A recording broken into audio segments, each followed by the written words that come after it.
What's up, guys? Welcome back to the channel, and for those of you that are new to the channel, welcome to the channel. Today's episode, we're going to be continuing our Seadoo Spark series and trying to address things that the Spark kind of fell short on. In today's episode specifically, we're going to be working on the number one complaint that we see with the Seadoo Spark, and that is the plastic. And now I'm not talking about the plastic breaking. If you hit a rock, that's your own fault. What I'm talking about is the terrible fade that Seadoo's been plagued by since early 1990s.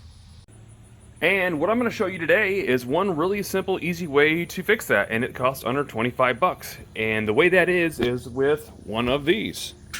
Now, you may already have one of these, so this may actually cost you nothing, but if you don't, I'm going to put a link in the description below for, not this specific one because this one's sold out, but for another one that's been tried and tested to make sure that it's good enough to handle this entire project and still have a tool when it's all said and done.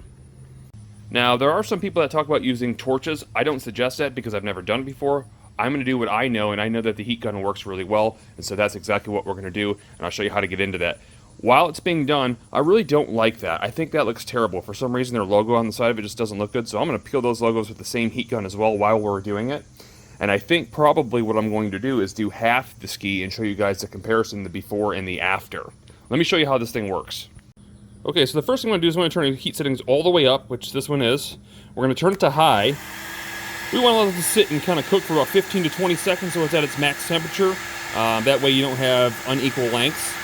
And then once it is to its heating point, you can see I've done a little small spot right there. I'm going to continue on it. So you don't want to stay in one spot too long. You want to melt anything. You just want to change the color back to the color it's supposed to be. And you'll see it won't take long to start doing exactly that. You see as it heats up here, it's going back to the way it should be. And all you're doing is kind of working. It's a little bit of a timing manner, but all you're doing is kind of working things in and out. I like to run seams, like you see this one right here. I'll run that seam and then the outer edge, and then I'll come back to the center and I'll hit the center, working it all in. And you can see how much faster as this thing heats up it does. So again, what I'm going to do is I think I'm going to do half the ski right now, and then I'll show you guys the difference between one side and the other.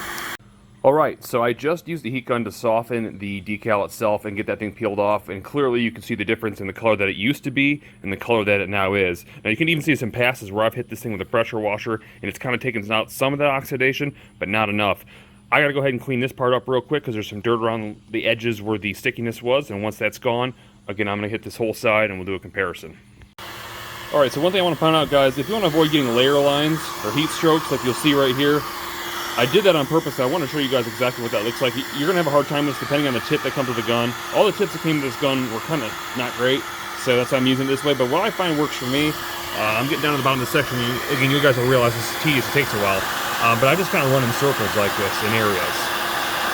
And I've found that it's been pretty good for me to not have too much of layer lines. And if you notice that there are layer lines, you can go back over top of it.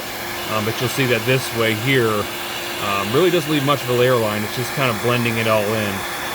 But again, I'm keeping working on it. When it's all done, I'll show you what that looks like. Alright, and so there you have it. I've officially done half the ski. You can see how much darker it looks. You can see how the C logo, for the most part, is gone. You can't really see it. A good way to really tell the difference, go ahead and look where I separated the back. So you can really see a large difference when you see that separation line right there. Just an amazing job for really under 25 bucks. I don't think that you guys can go wrong doing this. And then look at, you can see the faded side over here. So I'll go ahead and put a picture, top and bottom, hopefully they fit right now, to give you a better idea side by side of what they look like in difference. So pretty big difference. I think that's a major upgrade for 25 bucks if you're looking to restore your old ski, or even if yours is like mine with only 8 hours on it and sat in the sun, how fast it faded. It's just it's a great deal for 25 bucks or less to be able to make this thing look so much better. Now I do want to warn you guys about something. You guys don't want to do this all the time, because the more you do this, the more it's going to degrade the plastic. It's going to get more bitter, just simply from the heat and then it being back in the sun. So my suggestion is do this thing the first time, make sure you do it right, then put a cover over the thing, get it out of the sun, don't let it get ruined.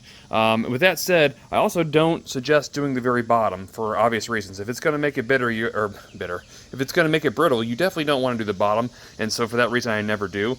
But I think the top, as you can see, just looks so much better than it did. I hope you guys enjoyed this content. I hope you guys enjoy these quick tips, this unedited video. If you do, throw that thumbs up, and if you haven't already, click that subscribe button so you can see when the next content on the Spark comes out. I'll see you in the next one.